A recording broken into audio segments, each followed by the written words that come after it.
ทุกคนข่าวด่วนปาฏิหาริย์เนาะทำไซสมบูรณ์เนาะพบแล้วทุกคนหาคนงานลาวทีมกู้ภัยระดับตำนานถ้ำหลวงเนาะซึ่งว่าเป็นทีมกู้ภัยจากฝั่งประเทศไทยเนาะทุกคนและมีฐานหนึ่งเนาะซึ่งว่าเป็นชาวต่างชาติชื่อว่ามิโคเนาะทุกคนที่มาวอลันเทียเนาะในการเสียสละมาช่วยเหลือคนลาวเฮาเนาะทุกคนเนาะตอนนี้ยังตามหาอีก2 รายว่าสิเป็นอะไรทุกคนสว่าเป็นสิ่งที่โอ้โหดีใจแฮงเนาะทุกคนสว่าข้าพเจ้าเห็นคลิปวิดีโอต่างๆของเพิ่นแชร์ใน Facebook หรือว่าตามโลกโซเชียลมีเดียเห็นแล้วน้ำตาไหลนํทุกคนเพิ่นตั้งใจแฮงหลังจากที่มีข่าวดราม่าที่ข้าพเจ้าเอาไปตอนเช้าเนี่ยทุกคนโอ้โหแบบข้าพเจ้าแบบอยากชื่นชมขนาดทุกคนเนาะเดี๋ยววันนี้เราจะมาเว้ากัน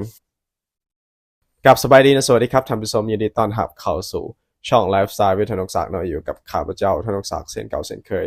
ก่อนอื่นก็ทักทายสบายดีพ่อแม่พี่น้องหมู่ที่สุดทุกคนเนาะจะเป็นพี่น้องอยู่ทางเมืองลาวเมืองไทยหรืออยู่ต่างประเทศเป็นได้สบายดีบ่ทุกคนสภาพอากาศเป็นได้ทุกคนอยู่ทางประเทศไทยอากาศเย็นบ่เนาะเป็นได้ก็รักษาสุขภาพหมู่ที่สุดทุกคนเนาะเป็นห่วงหมู่ที่สุดทุกคนโอเคทุกคนสำหรับพี่ท่านใดที่เข้ามาเบิ่งใหม่ทุกคนอย่าลืมกด subscribe พี่ก็ subscribe นะแล้วอย่าลืมกดกระดิ่งเพื่อบ่พลาดคลิปใหม่ๆของข้าพเจ้านั่นเองทุกคนเซึ่งว่าข่าวด่วนเนาะสำหรับปฏิหารย์ทำไซสมบูรณ์พบแล้วหาคนทุกคนลาวเนาะสำหรับทีมกู้ภัยระดับตำนานก็คือถ้ำหลวงเนาะได้ลุยอุโมงค์เหมือนทองเนาะเร่งค้นหาอีก2 คนคืนนี้เนาะทุกคนสำหรับความคืบหน้าครั้งสำคัญที่สุดในการปฏิบัติกู้ภัยระดับเคลื่อนไหวระดับสากลเลยก็ว่าได้ทุกคนเนาะที่กำลังเป็นที่จับตามองของคนทั้ง2 ฝั่งโขงแล้วสว่าข่าวนี้เนาะบ่ได้เป็นเพียงแต่ข่าวอยู่ในประเทศลาวเลยทุกคนแต่ว่ายังกระจายอยู่ตาม CNN เนาะของต่างประเทศนั่นอีกแล้วส่งว่าล่าสุดมีรายงานยืนยันอย่างเป็นทางการทุกคนพร้อมคลิปหลักฐานเด่นชัดว่าเกิดปาฏิหาริย์ขึ้นแล้วเนาะที่แขวงไซสมบูรณ์สปปลาวเมื่อทีมเจ้าหน้าที่สามารถฝ่าอุปสรรคเข้าไปพบตัวคนงานชาวลาวที่ติดอยู่ภายในอุโมงค์เหมืองทองเนาะจำนวนรายหรือว่าคนนั่นเองหลังจากทั้งหมด7 คนโดยทุกคนได้รับการยืนยันว่าปลอดภัยดีท่ามกลางความโล่งอกและความดีใจของอย่างที่สุดของครอบครัวและทีมกู้ภัยหน้างานสำหรับการปฏิบัติการเนาะสะเทือนใจคนทั่วโลกในครั้งนี้ทุกคนถือว่าสำเร็จลงได้ด้วยการระดมสมองและกำลังพลมืออาชีพทุกคนโดยเฉพาะการเดินทางข้ามประเทศของ2 ผู้เชี่ยวชาญการดำน้ำถ้ำระดับโลกจากทีมดำน้ำกู้ภัยประเทศไทยหรือว่า Thailand Rescue Diver เนาะได้แก่นายนรเศรษฐ์เนาะปารสิงห์และมิสเตอร์มิโคลพีทารีปาซีเนาะสวรรค์นักดำน้ำถ้ำซาวฟินแลนด์ถึงว่าทั้ง2 ฐานนี่คือคนหนึ่งในทีมกู้ภัยประวัติศาสตร์ที่เคยสร้างปาฏิหาริย์ช่วยชีวิต13 หมูป่า Academy เนาะทุกคนอ่าณถ้ำหลวงขุนน้ำนางนอนทุกคนมาแล้วในปี2561ในวินาทีที่เข้าถึงตัวผู้ประสบภัยนักดำน้ำชาวไทยได้ส่งเสียงยืนยันผ่านกล้องท่ามกลางความมืดมิดในอุโมงค์ลึกว่าได้มาเจอหาคนลาวแล้วนะครับนะฮะนี่ระบุครับคนทุกคนปลอดภัยดีครับซึ่งกลายเป็นคลิปประวัติศาสตร์ที่ถูกส่งต่อและสร้างความตื่นตันใจให้กับประชาชนลาวและชาวไทยอย่างหลวงหลายจากหลักฐานเอกสารประสานงานของราชการอย่างเป็นทางการของประเทศลาวเฮาเนาะเสนอเรื่องอาสากู้ภัยนครหลวงวิจารณ์เนาะระบุชัดเจนว่าภารกิจนี้เป็นการเผชิญหน้ากับความท้าทายขั้นสูงสุด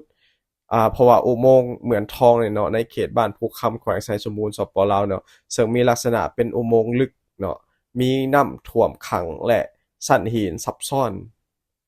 ทุกคนแต่ด้วยความการวางระบบควบคุมสั่งการในภาวะฉุกเฉินหรือว่า Incident Command System หรือว่า ICS เนาะเป็นสื่อสากลซึ่งว่าควบคู่ไปกับการเฮ็ดเวียกอย่างหามรุ่งหามค่ำเพิ่นว่าเนาะแบบว่าบ่ได้รับบ่ได้นอนเลยทุกคนของทีมงานข้อมูลหลังบ้านเนาะที่คอยคำนวณพิกัด 3D Mapping เนาะและประเมินความปลอดภัยอยู่ตลอดเวลาเฮ็ดให้ผู้เชี่ยวชาญสามารถดำน้ำและลอยตามสัญญาณชีพแล้วจนพบผู้รอดชีวิตสุดทำอิฐได้สำเร็จเนาะแล้วก็ทางเพจของลาวเฮาก็เอาลงคือกันทุกคนเนาะจะได้ยกย่องการบริหารจัดการและเทคโนโลยีหลังบ้านของทีมงานไทยในครั้งนี้ว่าเป็นฟันเฟืองสำคัญที่ขาดบ่ได้เด็ดขาดและยกให้เป็นบทเรียนกู้ภัยระดับต้นเนาะ และประเทศลาวเราควรเอาเป็นแบบอย่างเนาะซึ่งว่าเป็นการถอดถอนบทเรียนให้กับคนลาวหลายเลยเนาะทุกคนเนาะถ้าว่าเกิดปัญหาขึ้นในอนาคตว่าสินะเนาะประเทศลาวก็จะได้เอาทฤษฎีเนาะการเฮ็ดเวียกการประสานงานของพี่ๆทางฝั่งไทยเนาะนำมาปรับใช้เนาะทุกคนถ้าว่าเกิดมีเหตุการณ์อีกในอนาคตสำหรับภารกิจยังบ่ทันจบเลยทุกคนเนาะเพราะว่ายังค้นหาอีก2คนสุดท้ายในคืนนี้ทุกคนถึงอย่างใดก็ตามเนาะเจ้าหน้าที่เน้นย้ำว่าภารกิจนี้เนาะทุกคนยังบ่สิ้นสุดเทื่อเนื่องจากว่ายังมีคนที่แบบว่ายังสูญหายและติดอยู่ในอุโมงค์เนาะเหมืองทองแห่งนี้อีกสองคนทุกคนสำหรับในค่ำคืนนี้เนาะทีมงานดำน้ำกู้ภัยระดับโลกและทีมกู้ภัยสปปลาวเนาะยังคงจับมือกันลุยเดินหน้าทุกคนค้นหาต่ออย่างบ่ลดละพร้อมกับเร่งเตรียมแผนลำเลียงเขื่อนย้ายคนงานทั้งหมดออกจากอุโมงค์อย่างปลอดภัยในมื้อนี้ นี่คือภาพสะท้อนถึงมิตรภาพอันยิ่งใหญ่ทุกคนที่ไร้พรมแดนในยามวิกฤตเนาะความคืบหน้าของการช่วยเหลืออีก2 รายที่เหลือหรือ2 คนที่เหลือเนาะแม่นจะมีแผนดำเนินตัวทุกคนออกจากอุโมงค์เหมืองทองผูกคำทางสถานีจะเกาะติดสถานการณ์และนำมารายงานทุกคนเนาะซึ่งว่าข้าพเจ้าได้เห็นคลิปวิดีโอแล้วโอ้โหแบบปลื้มใจแฮงน้ำตาสิไหลนำเพิ่นทุกคนบ่แม่นแต่ทีมกู้ภัยเลยที่ดีใจเนาะประชาชนพ่อแม่ทุกคนหรือว่าคนลาวทุกคนเนาะที่ติดตามข่าวทุกคนก็พากันดีใจเนาะโอ้โหแบบคนแชร์แบบเป็นจำนวนหลายเลยทุกคนเดี๋ยวเราจะพาทุกคนมาเบิ่งคลิปวิดีโอบางส่วนเนาะก่อนจะไปเบิ่งคลิปวิดีโอข้าพเจ้าตั้งหน้าคนลาวขอขอบคุณเนาะทีมงานกู้ภัยจากทางฝั่งประเทศไทยเก่งหลายทุกคนชื่นชมเนาะความสามารถในการค้นหาเนาะความแม่นยำการประเมินและการเฮ็ดเวียกทั้ง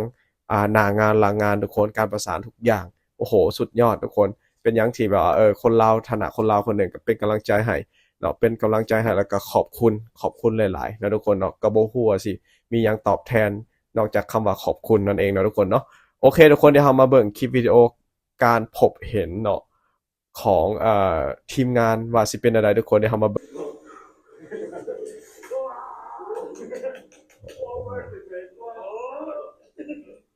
Thank you, man. โอ้สุดยอดมากเมื่อกี้เราพวกเราจะทำได้ปะเอาแค่ครับ โอ้สุดยอด What a what a relief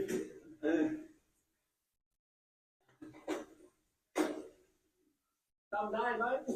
Very good very good for nothing คนไหนไม่ออกเลย Any problem any problem มีคลิปหนึ่งทุกคน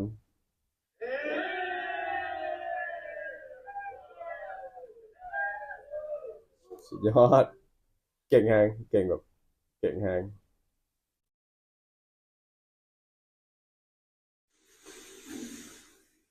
16:30 นาทีพบเป้าหมายแล้วนะครับตอนนี้พบแล้วนะครับพบแล้วเดี๋ยวทั้ง5ท่านนะครับอีก2ท่านยังต้องตามหาต่ออีกนะครับพบแล้วครับเดี๋ยวอัปเดตอีกทีโอเคครับตอนนี้ผมเบนนะครับมิโกะนะครับ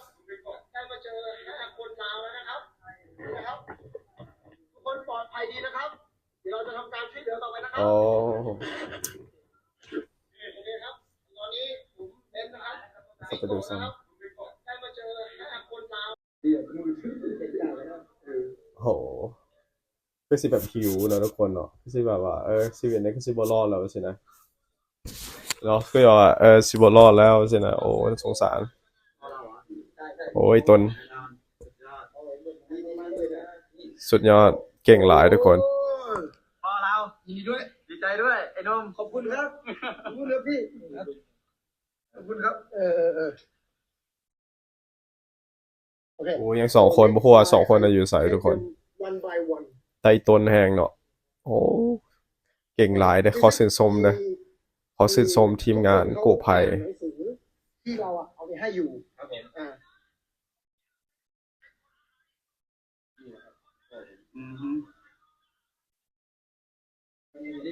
สุดยอดเก่งตบมือให้เลยทุกคนโคตรเก่งแฮง ชื่อมืด เฮาในฐานะคนลาวเห็นไปสิ ไม่มีแรงอย่างเดียวไม่มีเจ็บป่วยอะไร ขอชื่นชมเลยแบบยกโป้ให้อีกทีหนึงเก่งมากเก่งจริงๆขอชื่นชมนะทุกคนเนาะขอชื่นชมผู้ได้ชื่อว่าแล้วก็อย่าเก่งดีใจกับหาคนเนาะที่ว่าหลอดชีวิตแต่ว่าอีก2คนก็ขอให้ปลอดภัย ขอให้อีก2คนปลอดภัยทุกคน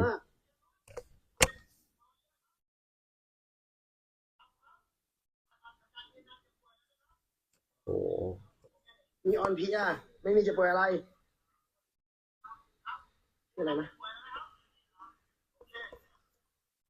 เปิดคอมเมนต์ทุกคนคนลาวกับว่าน้ำตาไหลดีใจทีมงานนะทุกคน โอ้โห มันเหมือนแบบตอนหมูป่าติดถ้ำหลวงเลยทุกคน โอ้มันเหมือนตอนหมูป่าเลยเนาะจะร้องไห้อ่ะดีใจแบบบอกไม่ถูกอ่ะดูแล้วนี่คิดถึงถ้ำหลวงเลยทุกคนบอกว่า โอ้โหคอมเมนต์แบบเยอะมาก จริงๆอีต้นนะเห็นเสียงไห้นะโอเคทุกคนสวัสดีคลิปเขาจบเลยทุกคนโอ้ดีใจแฮงดีใจแฮงเห็นข่าวดีๆไปสินะทุกคนระหว่าง2ประเทศเฮาโอเคทุกคนคลิปเขาจบไปเลยทุกคนถ้าทุกคนมักกับฝากกดไลค์กดแชร์ Subscribe นะทุกคนเนาะเป็นกำลังใจให้โอเคบ๊ายบาย